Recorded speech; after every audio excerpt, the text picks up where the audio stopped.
Mungu anatuita tuwe na moyo wa msamaha. Kama yeye alivyotusamehe, na sisi tunatakiwa kusamehe hivyo hivyo. Msamaha hauonyeshi udhaifu, bali unaonyesha nguvu kubwa iliyoko ndani yako, moyo wa upendo wa kweli.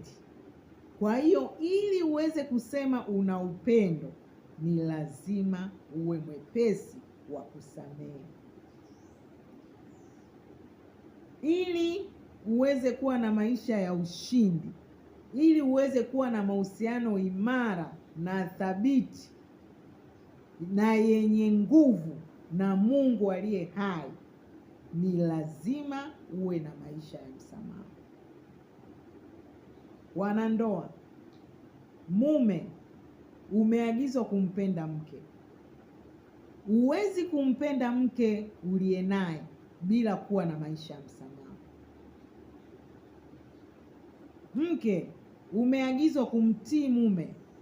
Huwezi kuwa mtii kwa mume bila kuwa na maisha ya msamaha. Kwa hiyo msamaha ni kwa kila mwamini. Msamaha ni kwa faida yako. Hakikisha unakuwa mwepesi kusamehe. Mungu akubariki. Ninakupenda.